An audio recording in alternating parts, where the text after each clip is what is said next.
जो अनाज सड़ गया वो फिर या तो यूं ही सड़ गया या फिर मवेशियों का चारा बन गया और जिन तक पहुंचना चाहिए था नहीं पहुंचा। रुपेश जी, देखिए ऐसा है कि राजधानी से 150 किलोमीटर के रेडियस में पिछले हमने एक स्टडी किया था जिसमें 150 लोगों से ज्यादा की भूख से मौतें हुई थी। अब सरकार उसे माने न माने वो एक अलग बात है, लेकिन भूख से मौतें हुई और हमारे राज्य में लोग भूख के साथ जी रहे हैं ये तो जरूर मानती है सरकार, क्योंकि इसी सरकार ने हंगर कोर्ट भी बनाया है। इसलिए यह बात साबित भी होती है कि भूख के साथ लोग जी रहे हैं और अन्न कलश योजना जो बनाया है। लेकिन सुप्रीम कोर्ट ने इस पे साफ कहा है कि ऐसे स्थिति में जिम्मेवार राज्य के चीफ सेक्रेटरी से डीएम तक लोग होंगे, लेकिन अभी तक ये रिस्पांसिबिलिटी फिक्स नहीं किया गया, जबकि सुप्रीम कोर्ट इस पर लगातार इंटरिम आदेश दे रही है। तो अगर हम कृषि रोड मैप की भी बात कर लें तो यहाँ यह है कि हम जब तक इंफ्रास्ट्रक्चर को लेकर और रिस्पांसिबिलिटी को लेकर अगर हम नहीं कर पाते हैं तो वो मुश्किल होगा। गया देख लीजिए आप, गया के इलाके में पूरा देख लें आप, एक ब्लॉक में जहां लगभग 60 से ज्यादा लोग की मौत हो गई। जाल्हे बोगिया एक गांव है जहां की 60 से ज्यादा मौतें हो गई। पीडीएस सिस्टम वहां का बहुत खराब था। ये सब जानकारी है सरकार को, लेकिन एक भी पदाधिकारी पर, एक भी लोगों पर कोई कार्रवाई नहीं हुई। जबकि सुप्रीम कोर्ट कमिश्नर हर्षमंदर भी आए, अधिकारियों के साथ बातें हुई, सब लोग ये बात बोलते हैं हो जाएगा, लेकिन पिछले 4 वर्षों से वो आ रहे हैं, इस पर बोल रहे हैं, लेकिन कोई कार्रवाई किसी पदाधिकारी पर नहीं हो रहा और कुछ नहीं होता। तो इसका मतलब है कि सरकार बोल तो जरूर रही है, लेकिन जो एक्शन होना चाहिए था वो एक्शन नहीं हो पा रहा है। तो मुझे लगता है कि ये सरकार को इस पर बहुत गंभीरता से सोचने की जरूरत है कि एक तरफ शहर से। राजीव जी सीधा सवाल। सबसे पहली बात है, रुपेश जी ने कुछ जो बातें कही हैं वो आधिकारिक तौर पर इस पर सरकार क्या कहती है उससे ज्यादा महत्वपूर्ण है कि बिहार में ये सच है, कोई भी मौत भूख से नहीं हुई है। इन बातों का मतलब बिहार में नहीं है। और जहां तक भूख से लड़ने का संकल्प है सरकार का, तो वो सरकार की योजनाओं में वो दिख रहा है। और पीडीएस में रुपेश जी कितना भी कंजर्वेटिव है ना ऑब्जर्वेशन करें बिहार के योजनाओं का, जिस तरह से भी मूल्यांकन कर रहे हो, पीडीएस ने एक बड़ी छलांग लगाई है। आज जीपीएस इक्विप्ड गाड़ियां आज गोदाम से सामग्री लेकर के उसका परिचालन हो रहा है। और जिस तरह से पारदर्शिता बढ़ी है और जिस तरह के टैक्स इंट्रोड्यूस कराए गए हैं उससे परिस्थितियों में बहुत बदलाव है। राजीव जी आप रुपेश जी की बात को इनकार कर रहे हैं। देखिए मैं एक बात कर रहा हूँ, इसको समझने की जरूरत है। इन्होंने कहा कि अधिकारियों को जवाबदेह नहीं बनाया गया। मैंने कहा अगर ये भाजपा सरकार का निर्णय है कि जिलाधिकारी अधिप्राप्ति के लक्ष्य की प्राप्ति के लिए जवाबदेह माने जाएंगे और इसकी समीक्षा के लिए भी वो जवाबदेह होंगे, तो मुझे नहीं लगता है कि इस विषय में इस तरह के हार्श टिप्पणियों की जरूरत है।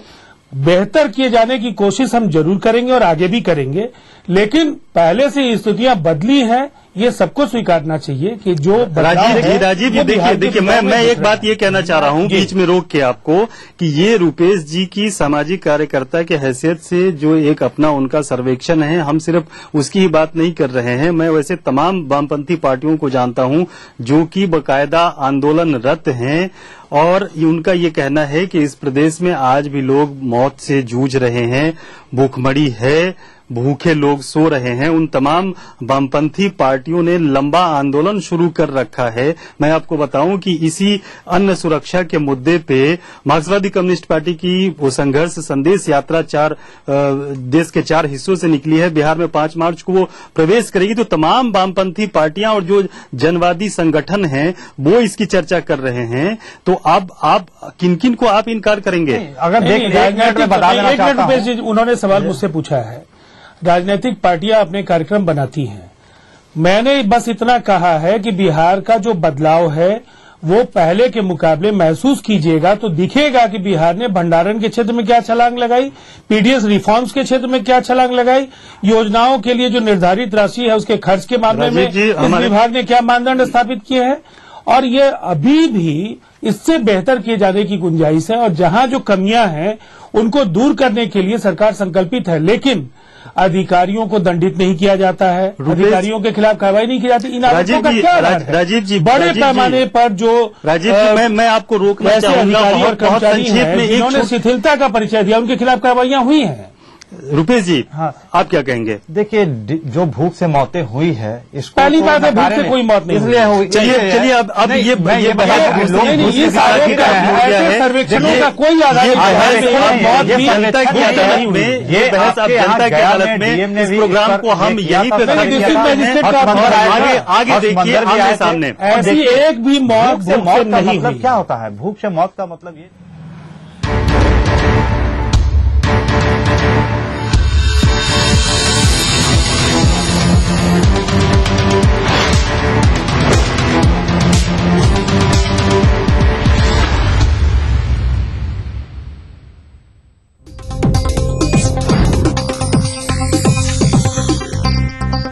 इस कार्यक्रम के सह प्रायोजक हैं वेलफेयर ग्रुप ऑफ कंपनीज, आपकी सुरक्षा के लिए।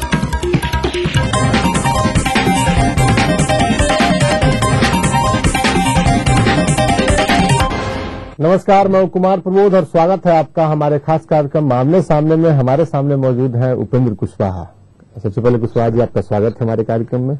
जेडीयू से इस्तीफा देकर मैदान जंग में उतर पड़े हैं। देखिए, जेडीयू को समता पार्टी के दौर से बनाने में हमने बिहार के हजारों साथियों के साथ काफी मेहनत की।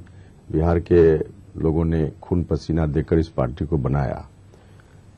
एक उम्मीद थी कि यह पार्टी सरकार बनने पर अच्छा काम करेगी, लेकिन आज हमें दुख है कि अब तो जेडीयू कोई पार्टी भी नहीं रही। नीतीश कुमार जी ने इस पार्टी को अपनी जेब की संस्था बना ली। लोकतंत्र नाम की कोई चीज इस दल में अब नहीं है। और सिर्फ पार्टी की ही बात नहीं, इस पार्टी की सरकार भी नीतीश कुमार जी के नेतृत्व में जो चल रही है वह भी बिहार की जनता के साथ न्याय नहीं दे पा रही है। तो जो मकसद था, जिस मकसद को लेकर हम लोगों ने संघर्ष किया था, बिहार की जनता ने समर्थन सहयोग दिया था, तमाम मकसद आज चूर हो गया।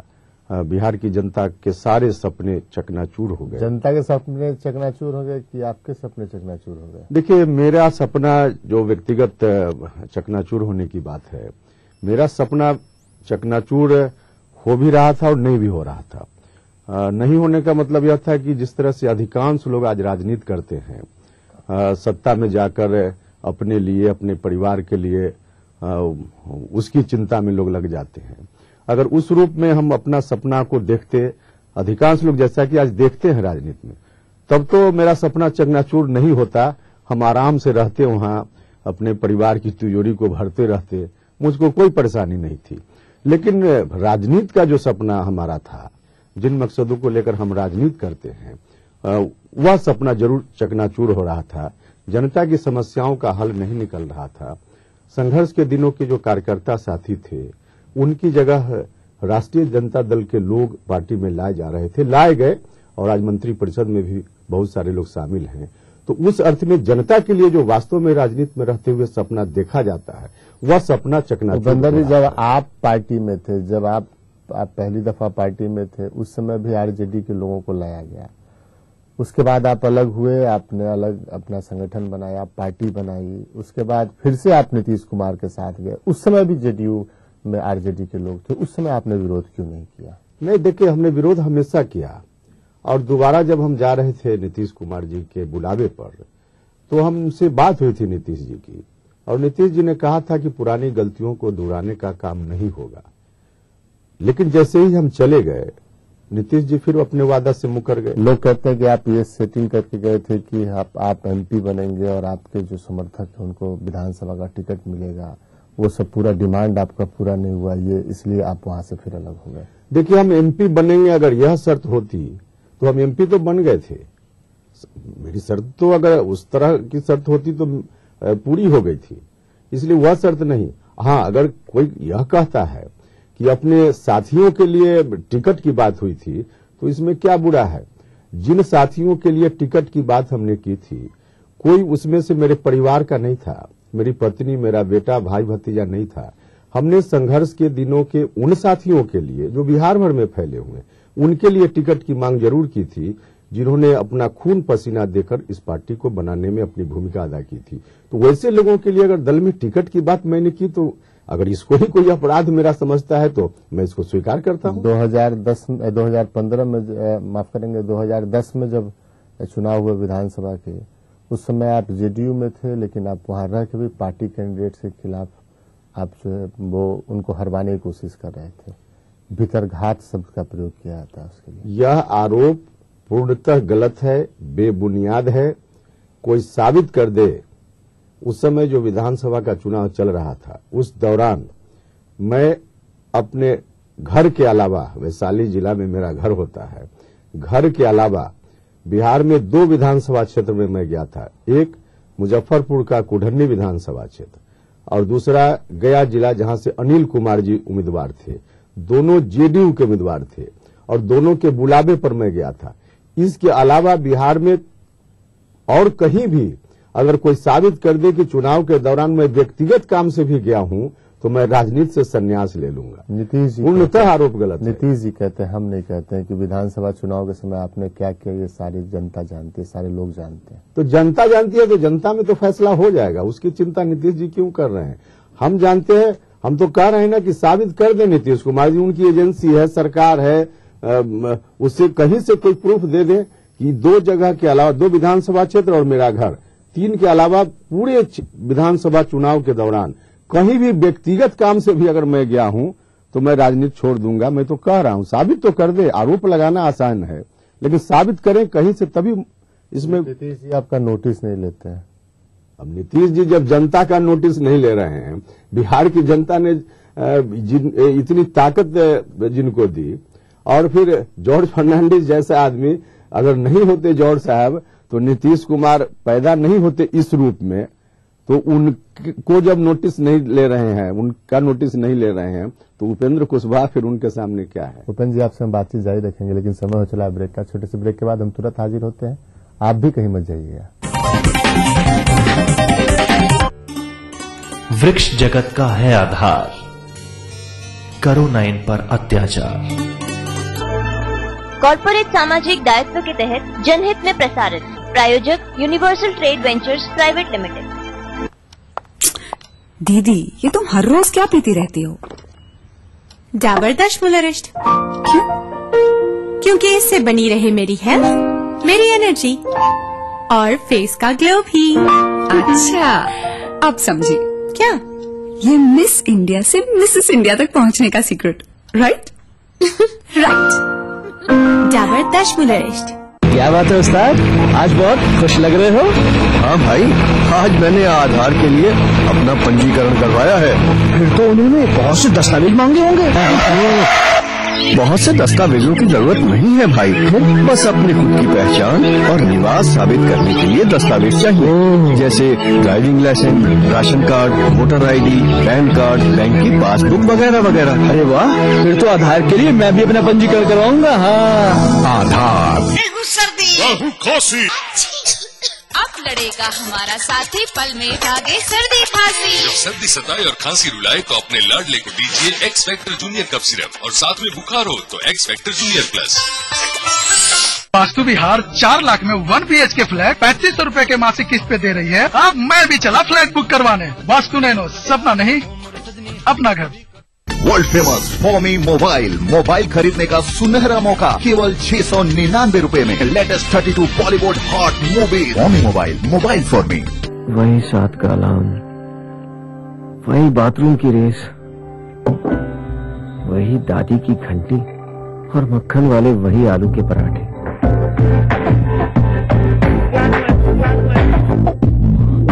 रात की वो रंगरलियां भुलानी में सुबह की हर चीज काम आएगी, और जिंदगी ऐसे चलती रहेगी मानो कभी कुछ हुआ ही नहीं। HIV के लक्षण सामने आने में कई साल लग सकते हैं। अगर आपने किसी के साथ बिना कॉन्डोम के यौन संबंध रखे हैं या सुई से नशा किया है तो ICTC में आज ही HIV टेस्ट करवाएं।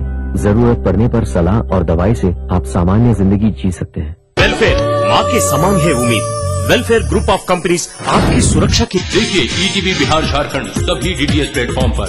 डिश टीवी पर चैनल नंबर 827, एयरटेल पर चैनल नंबर 287, टाटा स्काई पर चैनल नंबर 164, बिग टीवी पर चैनल नंबर 417, वीडियोकॉन पर चैनल नंबर 778। देखिए आपका अपना चैनल। राजनीति कोई भी हो, घटना कैसी भी हो, खुलासा सिर्फ सेंट्रल हॉल में। खबरों पर जानकारों से बेबाक बात, गपशप, सियासी सवाल, राजकाज और सुर्खियां एक ही प्रोग्राम से देश, समाज और राजनीति की पूरी तस्वीर देखिए। सेंट्रल हॉल सोमवार से शुक्रवार रात 8:30 बजे और 11:30 बजे ईटीवी के सभी हिंदी चैनल्स पर। इस कार्यक्रम के सह प्रायोजक हैं पूरे परिवार का हेल्थ टॉनिक आइडोफॉल। आप हेल्दी, इंडिया हेल्थ। अब मूड करेला हवा फ्रेश तो देखते रहा भैया जनता एक्सप्रेस।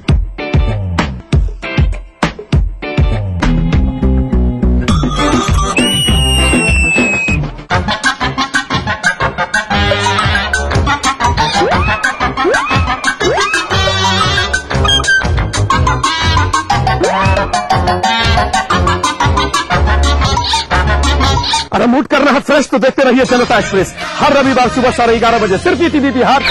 इस कार्यक्रम के सह प्रायोजक हैं टोरियन वर्ल्ड स्कूल, 2 कदम आगे। शेर वही जो शेरा कॉमेडी। ब्रेक के बाद एक बार फिर से स्वागत है आपका हमारे कार्यक्रम आमने सामने में। हमारे सामने हैं उपेंद्र कुशवाहा जी। उपेंद्र जी उनकी नीतीश जी की पार्टी के नेता कहते हैं कि आप विधानसभा चुनाव नहीं जीत सकते हैं, आपको तो नीतीश जी कृपा पर जो कुछ भी मिला, राज्यसभा का टिकट मिला और वहां भी जाकर आपने उनके साथ भितरघात कर दिया। आप क्या करेंगे? इसलिए जेडीयू पार्टी में कौन नेता इस तरह की बात करते हैं? जो हम और हमारे जैसे जो हजारों साथी समता पार्टी के दौरान से लेकर पार्टी सत्ता में गई तब तक जो संघर्ष करने वाले लोग थे, उनके बीच के लोग ऐसी बात नहीं करते हैं। इन लोगों की कमाई पर जो आज बने हुए हैं सत्ता में, वही लोग इस तरह का आरोप लगाते हैं। तो साबित हो जाएगा, उनको पूछना चाहिए अपने नेता नीतीश कुमार जी से कि अगर उपेंद्र कुशवाहा में कोई हैसियत नहीं थी, कोई औकात नहीं थी, तो राज्यसभा देने की क्या जरूरत थी? चुनाव के पहले उन्होंने खुद बुलाया, वो तो आपका सम्मान उन्होंने किया। सम्मान, व्यक्तिगत सम्मान नीतीश कुमार जी किसी का नहीं करते हैं। नीतीश कुमार जी जितना स्वार्थी व्यक्ति धरती पर नहीं होगा राजनीति के मामला में। लेकिन आपको ये बात आज क्यों याद आ रही है? उस समय क्यों नहीं याद आ रही थी जब उनके कारण आप नेता प्रतिपक्ष चुन लिए गए थे? उनके कारण नेता प्रतिपक्ष हम चुने गए थे तो उसके पीछे कोई उपेंद्र कुशवाहा का सम्मान उनके मन में नहीं था। बिहार की जनता एक बड़ा समूह, नीतीश कुमार की अपेक्षा थी कि अगर उपेंद्र कुशवाहा को इस जगह बैठाएंगे तो वह समूह वोट के रूप में नीतीश कुमार के साथ होगा। तो वोट को देख करके नीतीश कुमार जी ने ऐसा किया था, उसका फायदा भी हुआ। हमारे लोगों ने, मुझको तो नीतीश जी ने नेता प्रतिपक्ष बनाया और हमारे लोगों ने नीतीश कुमार जी को बिहार का मुख्यमंत्री बना दिया। तो कोई व्यक्तिगत सम्मान की वजह से ऐसा नहीं था, वोट के चलते उन्होंने किया और उसका फायदा मिला, दल को फायदा मिला, मेरे चलते फायदा मिला। आपको और भी कई मौकों पर आपको नीतीश कुमार ने सम्मान दिया और लगातार आपको अपने छोटे भाई कहते रहे और फिर आपने उनके साथ इस तरह का व्यवहार कर दिया। नहीं, देखिए उसमें भी छोटा भाई कह के एक चक्रव्यूह बनाने की उन्होंने कोशिश की थी। जिस तरह से अभिमन्यु को चक्रव्यूह में ला करके और वध करने का, तो उस तरह का ही प्रयास था। इस बार हम जब गए जेडीयू में शुरुआती दौर में तो उन्होंने ऐसा झांसा दिया कि निश्चित रूप से हम गफलत खा गए, लेकिन बाद में हमको अनुभव हुआ वहां जाने के बाद कि चक्रव्यूह बना करके इन्होंने मेरा राजनीतिक वध करने की कोशिश की। उपेंद्र जी, आप जिस समय जेडीयू में दोबारा नहीं गए थे, उससे पहले जब आपने अपनी पार्टी बनाई थी और आपने लोकसभा चुनाव भी लड़वाया था अपने कैंडिडेट्स को, आपको लगता नहीं कि आपने गलती कर दी जेडीयू में जाके? उस समय आप नहीं गए होते तो शायद आप आज जिस स्थिति में हो वो स्थिति आज नहीं होती, आज उससे बेहतर स्थिति में होते आप। हाँ, निश्चित रूप से इसको मैं स्वीकार करता हूं, मुझसे गलती हुई, मुझको जेडीयू में नहीं जाना चाहिए था। जाने के बाद मैंने अनुभव किया मुझको नहीं जाना चाहिए था, लेकिन जाने के पीछे भी उस समय हम महसूस करते हैं आज भी कि जाने के पहले, मतलब विधानसभा चुनाव के पहले, आम लोग बिहार के, गलत या सही, सब लोगों के मन में एक बात थी कि एक बार और नीतीश कुमार को बिहार का मुख्यमंत्री बनना चाहिए। वैसे लोग आज निराश हैं, लेकिन उस समय आम लोगों के मन में यह बात थी। तो लोगों की भावना का कद्र राजनीति में करना जरूरी होता है, इसलिए हमने वैसा किया। लेकिन आज हम महसूस करते हैं कि मुझसे गलती हुई थी। लेकिन इसके साथ साथ मैं यह भी कहना चाहता हूं कि गलती एक बार हो गई, हर आदमी से गलती होती है। अब आगे आने वाले दिनों में भविष्य में बिहार और देश की राजनीति में उपेंद्र कुशवाहा रहे या मिट जाए, दोबारा ऐसी गलती हम नहीं करेंगे इस जीवन में। इतना अपने आप को लोग गारंटी मांगते हैं, क्या भरोसा फिर जाकर मिल जाएंगे। हमने तो कहा फिर जाकर मिलने की बात होती तो हम छोड़कर अभी क्यों आते। राज्यसभा की सदस्यता भी लगभग 4 साल बची हुई थी मेरी, और नीतीश जी की शर्त इतनी ही न रहती है नेताओं के साथ, मेरे साथ भी वही शर्त थी, हाँ में हाँ मिलाते रहिए और आराम से वहां रहिए। तो आराम से रहने के लिए इतना बड़ा पद मुझको मिला ही हुआ था। हाँ में हाँ मिलाते रहते, उनकी शर्त पर हम मुंह बंद रखते, जनता के सवालों को नहीं उठाते तो आराम से रहते। तो छोड़कर हम आए तो उसके कारण थे। आपको आपकी सदस्यता रद्द करने के लिए वहां पर जेडीयू ने अपील कर रखी थी, ये भी डर था कि आपकी सदस्यता रद्द हो जाती। देखिए, सदस्यता रद्द करने का जो इन लोगों ने आवेदन दिया था, उसी के चलते हमने साल 1.5 साल लगभग 2 साल विलंब किया इस्तीफा करने में। नहीं तो हम तो विधानसभा चुनाव के तुरंत बाद मन बना चुके थे कि हम इस्तीफा कर देंगे, लेकिन आवेदन लेकर लोग चले गए राज्यसभा सचिवालय। तो हमको लगा कि जरा आजमा लेना चाहिए इनको। बीच में कई बार हमने इन चीजों की चर्चा की है। हमने देखा कि उस समय अगर रिजाइन करते तो यही आरोप लगाते, लोग कहते कि इनकी सदस्यता जाने वाली थी इसलिए इन्होंने इस्तीफा किया है। तो 2 साल मौका दिया उन्होंने। देखिए, जो आवेदन दिया था उसमें कोई दम ही नहीं था, बिल्कुल सत्य से परे था, तो वहां उसमें कुछ भी नहीं हो सकता था। तो यह कहना पूर्णतः गलत है। हमने अपनी मर्जी से इस्तीफा देने से पहले आप कांग्रेस को वोट आपने दे दिया। देखिए, उसके पीछे भी एफडीआई के पक्ष में कोई वोट दिया यह मानकर हमने वोटिंग नहीं किया था। जैसे ही मायावती जी की पार्टी की राय वहां स्पष्ट हो गई संसद में कि मायावती सरकार के पक्ष में जाने वाली हैं, उसी समय इस बात का फैसला हो गया था, सब लोगों ने मान लिया कि सरकार जीतेगी। तो उस समय यह नहीं था कि उपेंद्र कुशवाहा का 1 वोट पक्ष में जाएगा तो क्या परिणाम होगा, खिलाफ में जाएगा तो क्या परिणाम होगा। परिणाम तो बिल्कुल स्पष्ट था। हमने उस समय वोट एफडीआई के पक्ष में देने का इतना ही अर्थ था कि नीतीश कुमार जी का जो तुगलकी फरमान चलता है, तानाशाही जो रवैया चलता है, पटना से बैठकर हुक्म जारी करो और वहां सब लोग बिना सोचे समझे मान ले, यह जो हुक्म चलता है उनके इस हुक्म का हमने विरोध किया था, उसका इतना ही अर्थ था। चलिए उपेंद्र जी, आपसे हम बातचीत जारी रखेंगे, लेकिन फिलहाल समय चला ब्रेक का। छोटे से ब्रेक के बाद हम तुरंत हाजिर होते हैं, कहीं जाइएगा मत। वेलफेयर माँ के समान है उम्मीद। वेलफेयर ग्रुप ऑफ कंपनीज आपकी सुरक्षा की। हर घड़ी हर कदम तुझे थामे चलूं मैं, हर बुरी साए से छुपा लूं तुझे मैं, तुझे छूने से पहले सारी बला ले लूं मैं।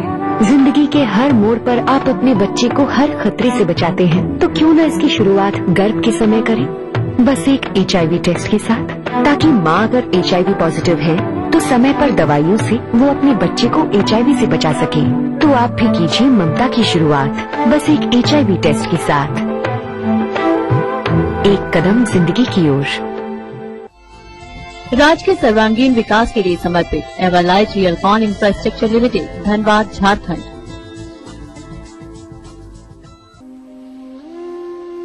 बहुत कमजोर दिख रही हो इतवारी। सब ठीक है ना? ठीक है। बच्चा सब छोटा है ना? क्यों? तुमने कोई साधन नहीं अपनाया? साधन? मुझे देखो, गर्भ निरोधक गोली अपनाकर कितनी निश्चिंत हूँ। मेरी मानो तुम बंध्याकरण करवा ही लो। इसके लिए तुम्हें 600 रुपए भी मिलेंगे और प्रेरक को 150 रुपए। प्रोफेसर आरपी शर्मा द्वारा स्थापित RPS गर्ल्स पब्लिक स्कूल, सगुड़ा मोड़, खगौल रोड, दानापुर, पटना। नर्सरी से आगे के लिए CBSE पाठ्यक्रम, ट्रांसपोर्ट फैसिलिटी, अत्याधुनिक आवास। हेलो मम्मा, जल्दी आ जाओ। पापा उसको स्कूल से निकाल दिया, वो मेरा बेस्ट फ्रेंड है। प्रिंसिपल साहब, अगर वो HIV पॉजिटिव है तो क्या हुआ? उसे स्कूल से निकालने की क्या जरूरत थी? सिर्फ साथ में खाना खाने से या पढ़ने से HIV नहीं फैलता। हमें भी अपनी सोच बदलनी पड़ेगी। HIV/AIDS अपनेपन को नहीं मार सकता। HIV पॉजिटिव लोगों के साथ हो रहे भेदभाव के खिलाफ अपनी चुप्पी तोड़िए। वास्तु विहार 4 लाख में 1 BHK फ्लैट 3500 रुपए के मासिक किस्त पे दे रही है। अब मैं भी चला फ्लैट बुक करवाने। वास्तु नैनो, सपना नहीं अपना घर। सेम ओल्ड स्टोरी, ऋषि मुनि और अप्सरा। वैसे अप्सरा इतने फिट और ब्यूटीफुल कैसे रहते थे, वो भी उस जमाने में? उन्हीं ऋषि मुनियों के आयुर्वेद से, स्पेशली दशमूल। क्या? डाबर दशमूलरिस्ट। इसमें वही पावरफुल हर्ब्स हैं जो बनाए रखें स्ट्रेंथ, स्टेमिना और फेस का ग्लो। मैं भी ट्राई करूँ क्या? क्यों, तुझे भी बनना है क्या? अप्सरा डाबर दशमूलरिस्ट। दिन भर खबरें जो बनाते हैं, जहां बनती हैं, जिनसे शुरू होती है, जिनसे जुड़ी होती है। रात 9 बजे सबकी नजर टिकी होती है न्यूज एट 9 PM पर दिन भर की खबरों का अपडेट।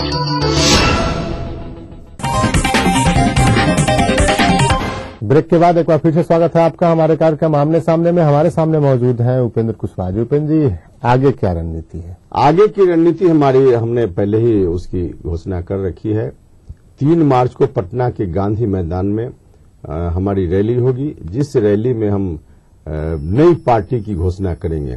बिहार की जनता चाहती है नया विकल्प मिले, क्योंकि नीतीश कुमार जी ने पूर्णतः निराश कर दिया और उसके पहले भी जिन लोगों के ऊपर बिहार की जनता ने भरोसा किया समय समय पर, सभी लोगों ने निराश ही किया है। वैसी परिस्थिति में आज जनता की आकांक्षा है नया विकल्प। हम ऐसा विकल्प जनता को देना चाहते हैं जिसकी घोषणा हम 3 मार्च को करेंगे। लेकिन जिस विकल्प की हम बात कर रहे हैं, हम वही कह रहे हैं कि जिस विकल्प की आप बात करें 3 मार्च को, तो आपको गांधी मैदान आपको मिल नहीं रहा है, फिर आप रैली कैसे करेंगे? आप देखिए, नीतीश कुमार जी की बेईमानी यहां भी साफ साफ है।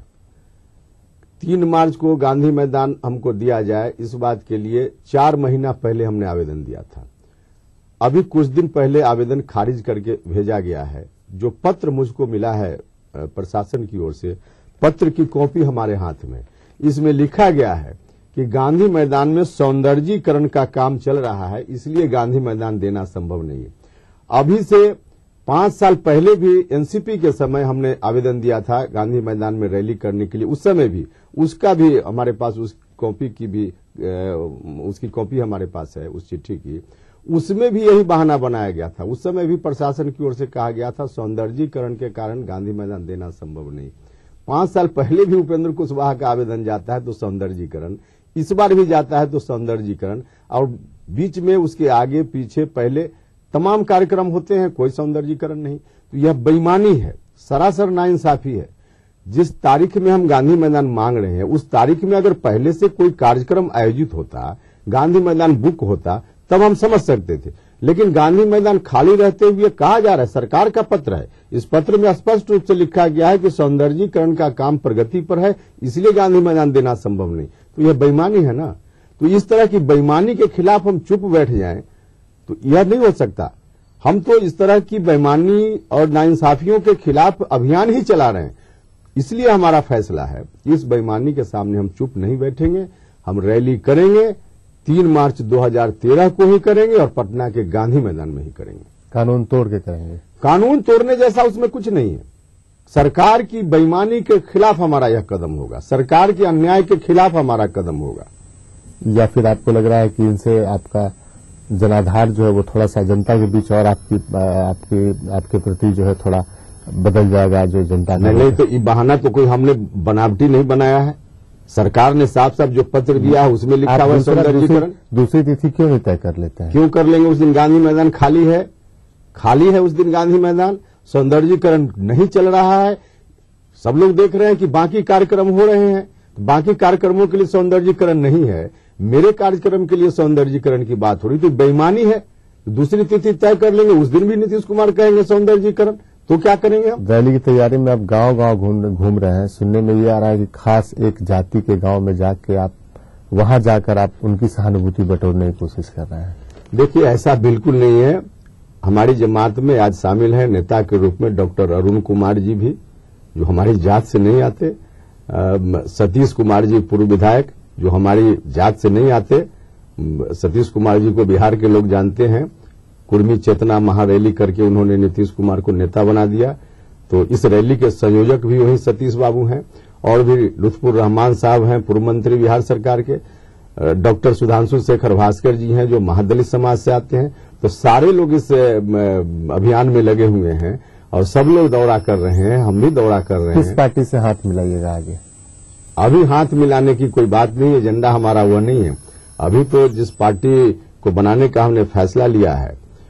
आप समझ सकते हैं उसको इस रूप में कि जिस बच्चे का जन्म हुआ है, नामाकरण उसका 3 मार्च को होना है, तो जिस बच्चे का भी नामाकरण संस्कार भी नहीं हुआ, उसके गठबंधन और शादी की बात अभी कहाँ की जाए। कभी चर्चा आती कि आप लालू यादव के संपर्क में, कभी चर्चा आती कांग्रेस के संपर्क में है, किसके संपर्क में है? नहीं, किसी के संपर्क की बात राजनीतिक रूप से अभी कहीं कुछ नहीं, हमारा एजेंडा वैसा नहीं। हम तो अभी अपनी ताकत मजबूत कर रहे हैं, पार्टी को संगठित कर रहे हैं, बस इतना ही हमारा। नीतीश जी के लोग